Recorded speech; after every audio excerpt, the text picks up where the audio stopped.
In this video, we're looking at linear inequalities, basic terminology that used in inequalities and basic steps that will help us to solve any linear inequality. First of all, inequality is mathematical creation or statement that has one of the four symbols connecting left and right side of the statement. Less than, more than, less than or equal to, more than or equal to. And the largest side is always considered the one that this sign as open mouth is open to. Here is an example and comparison between equations and inequalities. X equals 3. So there is equal sign connecting right and left side of the statement. So that's called equation. As soon as we move and change the inequality sign, such as greater than, less than, or any of the four that we have in the description, that becomes a linear inequality. Another way to know is that all of the variables, and for our circumstances, we're going to consider only one variable name in the inequality, all have degree 1 or power 1. Another one. So in the second example, equation has again two sides, but they are connected with equal sign. There is a process to solve it, and compared to the inequality, it also has two sides, but the connection sign is inequality sign, and there are also a set of steps to solve it. We're going to see them later in this video. There are a couple ways how we can introduce the solution of the inequality. In the equation, it's always one way, right? What the variable is equal to, such as x equals 3. In inequality, since we have x greater than 3, we can actually check most of the numbers by plugging them instead of x, because 4 is more than 3. Yes, it's logical. 25 is more than 3, but 1 million is also more than 3. So how do we write all of the possible solutions without spending too much time and paper to do that? To help us with that, we have something that's called a number line. And the number line, which is a strict, nice horizontal line where we have numbers organized from negative to positive and include 0, we're going to use two things to help us with inequalities. First, known as a square bracket, also known as filled-in dot or closed circle. This symbol will be used for the endpoint of the interval, because in inequalities we have interval as a solution, if we want to include all the points, including the endpoints.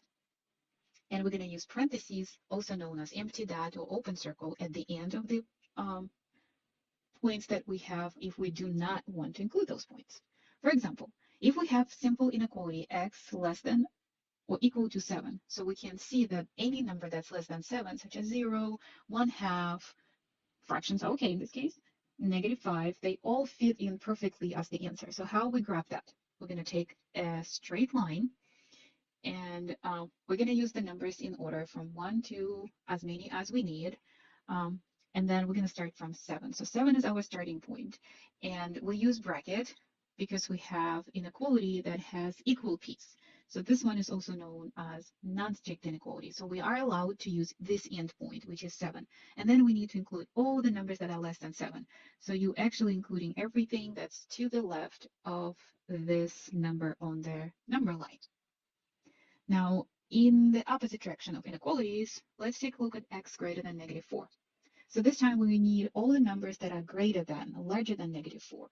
So if you think about it, 4 with a minus will work in comparison with 0 quite nicely, with 5, with 127. So how do we do that on a number line? So again, we make a horizontal line.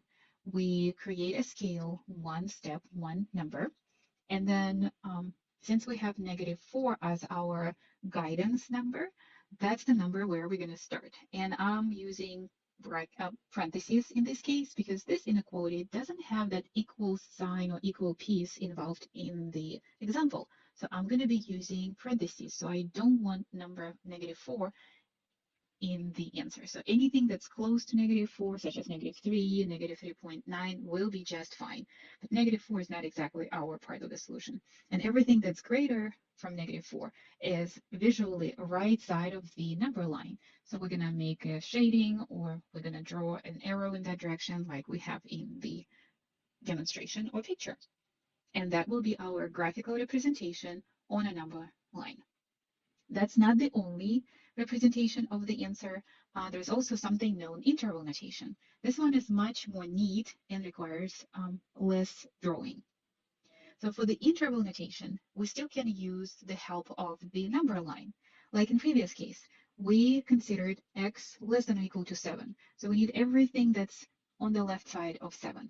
Now we don't know how far we should go, and we should go as low as we can. And that's called infinity because we have all the numbers to the left side of 7, and most of them eventually become with a minus sign, minus 7, minus 13, minus 129, and we can go infinitely long. So that's why that symbol is called infinity, and we're using a minus to indicate that we're using all numbers that are negative.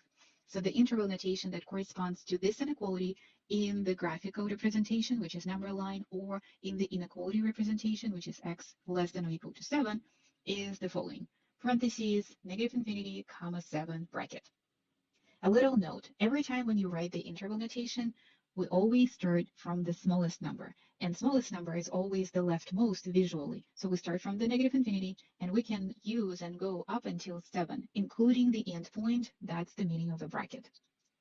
Now for the example with -4, we have a different situation. We can go from -4, shade, and jump all over the numbers to the right of that number. So we can go infinitely long into the positive direction of -4.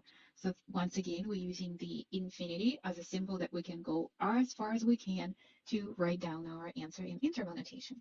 So this time we're using only parentheses because we have strict inequality greater than -4. So we do not want to include -4 in the answer. And that's the most left number in our visual representation with number line. And our rightmost number, which is the highest number, is infinity. Infinity is a special number, so it's always using parentheses, never brackets. So here we see all three possible ways to provide answer for the inequalities. The first one is inequality notation, where you see the letter, the symbol of inequality, and then a number. Second is number line or graphical representation. This is where we draw the number line and organize the numbers using a scale, including the infinities if necessary. And finally, the most versatile answer is interval notation, where we can write down the meaning of all elements in our inequality, such as number or infinity symbol, and also write down brackets or parentheses depending on the inequality, if we want to include those ands in the answer or if we don't. And one more note, again, it is important that the infinity symbol, when it is part of your answer or our answer, it always going to be in round brackets or parentheses. Never ever we can use square elements or brackets around infinity. An infinity sign, if you look at it, it's actually number 8 resting on a beach. That's the way that you can remember infinity. Now let's combine our three ways of writing the answer for the inequalities in one example. So if we have a graphical notation that indicates that we have solutions shaded from number 9 to the right, that means that we need all the numbers that are greater than 9. Also, we see bracket used in this graphical notation. So we're going to be using non-strict inequality, saying there is a possibility to include number 9 so that piece of equal to will be part of our solution. So something that we use as set notation, also known as inequality notation, will be x is greater than or equal to 9. We have equal piece because we have brackets, and we have greater than because we have all the numbers going to the right of number 9. Now, finally, the interval notation will be bracket, as we have it in a graphical representation, from number 9 because it's the most left number. And since we have no and to the right, so we can go as long as we want for all the numbers to the right, we are ending up in the positive infinity. So that will be from 9 to infinity. Infinity is always with parentheses, but 9 will be with a bracket as it is in a graphical representation, and we want it to be part of the answer because we have non-strict inequality. So those are three possible ways to make the answer for any linear inequality. In the solution process, we're going to use two properties. These properties are very similar to the properties that we can use in equations. So first one is called addition property. This one tells us that we can add or subtract any number as long as it's the same number simultaneously from left and right side of the inequality, and we're going to get equivalent inequalities. So we're not going to ruin anything in the example. For instance, 2 is less than 4, so that's true. If we add -3 to both sides, we're not going to ruin the statement itself because we're going to get -1 is less than 1, and that's true as well. Another property is called multiplication. In here, we have two parts. We can multiply or divide the inequality by any number non-zero.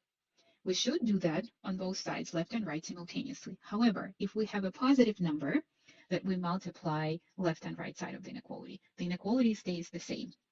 So a less than b, and if we multiply both sides by the same value, it's not going to change our inequality meaning. On the other hand, if we multiply by a negative number, then we have to flip the sign. So if we multiply something with the sign less, the new result will be with the sign greater than. So let's compare. If we multiply 3 more than 1 by a positive value 2, we're going to get 6 more than 2. So these are equivalent statements because they are both truthful. If we multiply 3 more than 1 by -2, in order to keep this as truthful statement, we have to flip the sign. It becomes -6 is less than -2. So visually, if you look at these two statements, they are equivalent only if we switch the sign when we multiply by the negative value. So we're going to use these two properties, addition and multiplication, and remember to switch the sign when the multiplication happens by negative value in solution steps for inequalities that are linear in form. Here are the steps. First of all, if you have fractions, the best way to deal with them is to clear fractions from the inequality. Second, if we have parentheses, it is the step where we're going to distribute everything or open up the parentheses.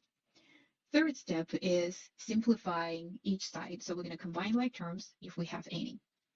On step 4, we're going to try to move all the variables using addition property to one side of the inequality sign. And step 5, we will isolate the variable so that it has no coefficients other than 1 in front of it. So we're going to use multiplication property for that. And finally, if we have any multiplications by a negative number, we will be switching the inequality sign to the opposite. So we're going to be reversing it. Let's take a look at this simple example. There will be more examples presented in a separate videos. This is a linear inequality that has no fractions, which is very good for us. So we don't have to do any steps that involve clearing process. But we do have parentheses, so we need to open them. When we open the parentheses, in the left side of the inequality, we have -7 outside of the parentheses. So this will change the sign of the variable and the sign of a number. So -7 times x and -7 times -2 becomes -7x plus 14. On the right side, we have +4, and we open up the parentheses. It becomes 4 times 5, 20. 4 times -x is -4x. Now we need to combine like terms on each side. We have variable x in two spots on the left side. So we're going to combine these things, and it becomes -8x plus 14. We have number 20 and number 12 as like terms on the right side. So we're going to combine them as well. So that becomes 32. Now we combined and simplified both sides. It's time to move all the variables to one side. So we're going to use addition property. And we're going to add 4x so that all the variables are on the left-hand side, which is usually the most easy way to write down the inequalities or equations for that matter. So if we add 4x to both sides, we need to simplify again, and that gives us -4x plus 14 on the left and only 32 on the right. Now we're going to subtract 14 from both sides. So that will move all our numbers that don't have variable, also known as constant terms, to the right-hand side. So that will bring us to the expression or inequality -4x less than 14. Now we need to use the multiplication property to clear x from all the coefficients except 1. So we need to divide both sides by -4. Now remember, when we divide by negative number, we flip the sign to the opposite. So our inequality becomes greater than -18 over 4. there is a chance that we can reduce this fraction because 18 and 4 divided both by 2. So the most simple format for our answer in the inequality notation or set notation is x is greater than negative 9 halves. We didn't make any divisions by negative number this time, so that inequality stays. And finally, if we need to make a number line and graphical representation and interval notation of the answer for this inequality, here is what we're going to get. Negative 9 over 2 is our leading number, so that's our number on the number line that will navigate us where we need to do the shading or graphing. We're going to use parentheses because we have a strict inequality. There's no equal part involved in this inequality. And we need all of the values that are greater than this number. So x, whatever it is, should be greater because the mouth is open towards the x. So any number that's greater than negative 9 halves is to the right. So remember, to the right, we have 5,000, 10,000, millions, and we can go as far as we want. So that's the case where we go into the positive infinity. So that means we're going to have in interval notation the following set of values. Negative 9 over 2 as the most left and starting point, and guidance number for our answer, and way to the right, which is positive infinity. Infinity always going to be with parentheses, and in the given circumstances, we have negative 9 over 2 also with parentheses because it's a strict inequality and we cannot include negative 9 over 2 into the answer. So these are all the steps to solve basic, simple, linear inequalities and 3 possible ways to give the answer. Set notation, graphical representation with number line, and interval notation, which is the most common way to write the